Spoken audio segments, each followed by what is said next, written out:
Hi, I'm Caitlin and this is Book Chats, and I can't believe that it's already time for my June wrap-up. So it's halfway through 2015, half of the year is over, and I am not halfway through my reading goals. That's the summary of this month's wrap-up. Remember in May I said that was a really good month. I read more than I expected. I liked a lot of things that I read. June was almost the opposite of that. I'm still happy with the amount of books I read. I read 6 books in June, but I didn't like the books that I read as much as I did in May, and it was a little disappointing.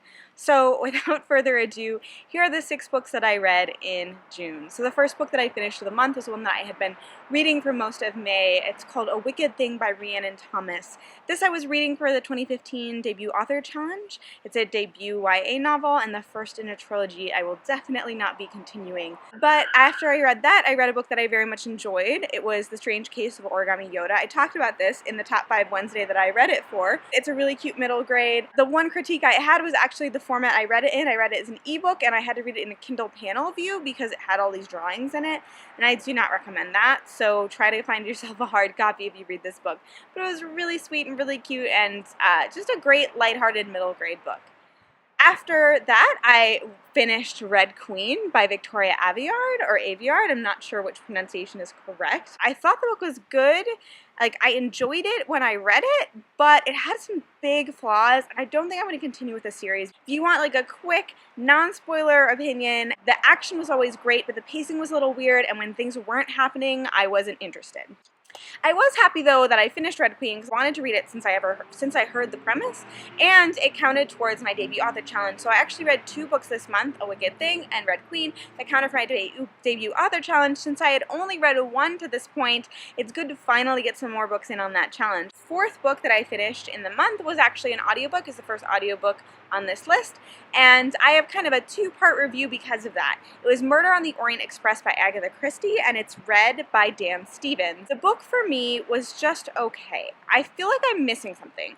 A lot of my friends really love this on Goodreads. A lot of people really love this on Goodreads. It's of course like a famous Agatha Christie novel, but for me it was a detective being all like, look at how I'm smart, I know what is going on, and he would like come up with this stuff, but he came up with it from clues that I didn't know as a reader, so I couldn't guess because I didn't know them as a reader. And then when it came to like guessing the big whodunit, I feel like I did guess. I think for me, the fact that Agatha Christie is so well known in her field, she's such a huge mystery writer, and I don't read a ton of mysteries, and so I'm not like super familiar with the genre. I'm just pretty much familiar with like pop culture, and because she's such a big part of pop culture, I feel like that hampered my enjoyment of the book because it made it easier for me to guess what was going on, but not in a way that was satisfying.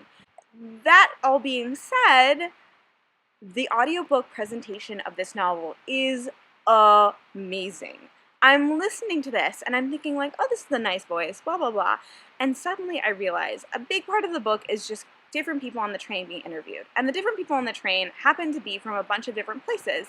And this narrator, it's all the same guy, it's all Dan Stevens. He is doing a voice for each character, and each character's voice is so distinct, and you can tell, like, oh, that's a woman from America, oh, that's a dude from France. Like, it just boggles my mind how amazingly Dan Stevens narrates this. I mean, it is not just me, guys, that recognizes this, so I'm going to link to that in the description below. So if you at all have a desire to read Murder on the Orient Express, you should listen to this audiobook, guys. It's so well done. So well done.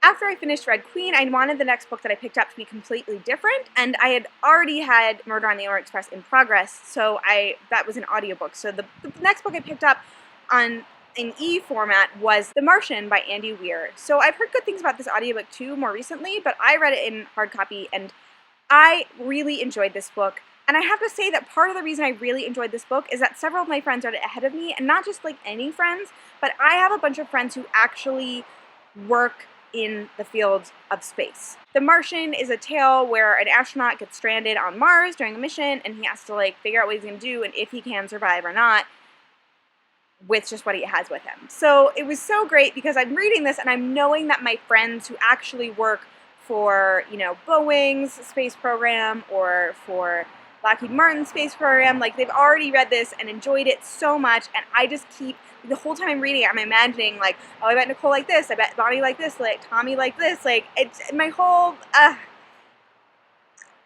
so much of my joy in reading this book came from the friends that I have. I think it's probably fairly accessible to anyone who has a pretty high tolerance for scientific things. XKCD explained this really well. Hopefully I can pull their comic up here.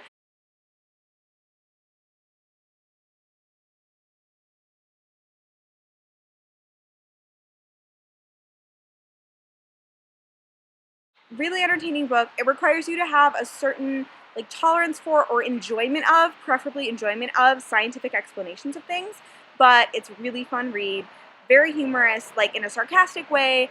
Definitely enjoyed it. The last book then that I read this month, it's not even on my list because I just finished it today, was another audiobook, and again, it's a book that I feel like should be listened to on audio. So it was World War Z by Max Brooks. Chose to read on audio for two reasons. One is that it's told in a very interesting format. It's basically told in kind of anthropological interviews with people after the zombie war. And then secondly, because it's got a full cast. And so I was like, interviews, full cast, going for it. I liked this book in a lot of ways, but I also had a couple problems with it. So I have a full review on Goodreads. You should go read that if you're interested. But basically for me, the book was really enjoyable. The format is fascinating. It allows him to tell a story both very intimately in personal interviews with people, but also like in this large scope, global, worldwide thing. No wonder they had so much trouble making it into a film. Why would you think this could be made into a film? The biggest problem I had with it is that it was very much a product of its time. It was published in 2006, and it feels like a book that was published in 2006 because it feels like it has a lot of the anxiety of that time. And so it really, like, while I was reading it, I also felt like I was reading it through a glass thing, so I was distracted by that because I just kept thinking, oh my gosh, someone is going to write a dissertation or an academic paper someday about, like, media of, you know, the aughts and how that was influenced by what was going on socially and politically in our country, and this is going to be an example. And so I had 53 books that I read up to this point in the year, add 6 books to that, and that is 59 of 132, which puts me 6 books behind my yearly goal. It's my Goodreads year goal. For the Pop Sugar Challenge, I reclassified Angel Fall so it would fall under that, and then I also read 2 books that qualified for the Pop Sugar Challenge this month, which is 3 books added to the 19 I had previously been counting, which is 22 out of 50 and is only 2 behind. But some of the categories I have left are some of the biggest and most challenging ones. So I really need to pick up the pace, do better on my challenges. And this was a month where there weren't any books that I loved, but definitely the book I liked the most was The Martian. And I already said that part of that's because of the friends that I have and the friends that I hang out with, but I did enjoy it, and I'm really excited to see what they do in the film. And that is my June wrap-up. You will not see me in Top 5 Wednesday today. I don't have access to a bookshelf right now or any physical copies of books. I only have my e-reader and my phone. So I won't be doing this week's Top 5 Wednesday, but I will try to keep updating you guys at least once a week. Thank you so much for watching, and I'll see you later. Bye!